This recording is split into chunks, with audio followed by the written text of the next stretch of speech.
Ini adalah satu pendekatan yang sangat baik kerana saya pasti kita agak ketandusan sedikit dari sudut menguruskan emosi ibu-ibu lepas bersalin. Terutama sekali ibu-ibu yang baru sahaja menimang cahaya mata, yang pertama kali menimang cahaya mata.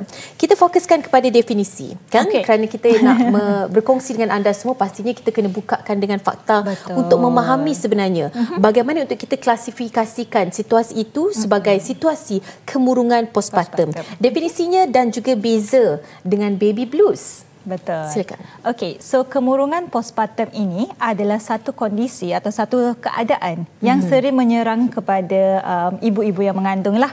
Okey, so dia merupakan satu keadaan di mana ibu mengandung itu setelah melahirkan, selepas 4 minggu hingga 1 tahun selepas melahirkan, mereka akan merasakan simptom-simptom yang persisten tahu. Simptom-simptom persisten contohnya macam yang berpanjangan, yang berpanjangan, betul, yang teruk dan berpanjangan dan sangat kronik dan kritikal. Contoh-contohnya macam selalu menangis, rasa kosong, dia rasa macam irritated, dengan bayi tersebut, dengan bayi mereka, dia orang susah nak bonding dengan bayi mereka. So dia orang akan rasa senang sangat nak trigger. Apa-apa benda boleh snap. Seringan-ringan macam husband tak tolong. Okey, so itu merupakan definisi kemurungan postpartum.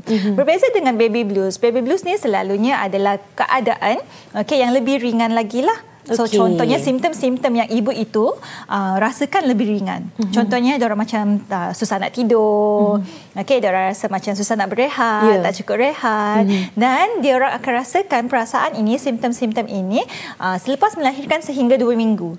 So selalunya selepas 2 minggu tu perasaan itu atau simptom itu dah tak ada dah lah. So itu perbezaan antara postpartum kemurungan dan juga baby blues. Ya, saya percaya bila kita adaptasi dengan situasi itu, mungkin dia akan mengekang daripada perkara ini menjadi serius. Tetapi masalahnya di sini apabila individu itu berpanjangan, emosi itu berpanjangan. Rasa rimas, rasa semua tak kena. Yang sepatutnya sebaliknya. Ialah kita dapat anak kan, sepatutnya rasa gembira, rasa happy, tapi sebaliknya dirasai oleh seorang ibu itu. Macam mana statistik di Malaysia kalau boleh dikongsikan?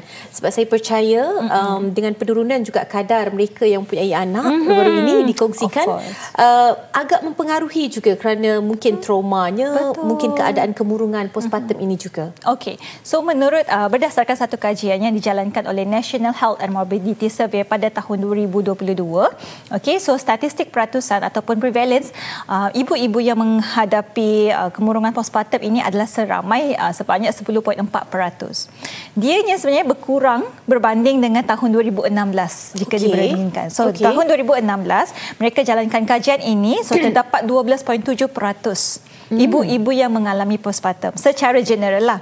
Okey, so daripada 10.4% ini, kalau kita tengok kaum-kaum India sebenarnya yang lagi ramai menghadapi kemurungan postpartum, diikuti dengan kaum Melayu dan juga Bumiputera.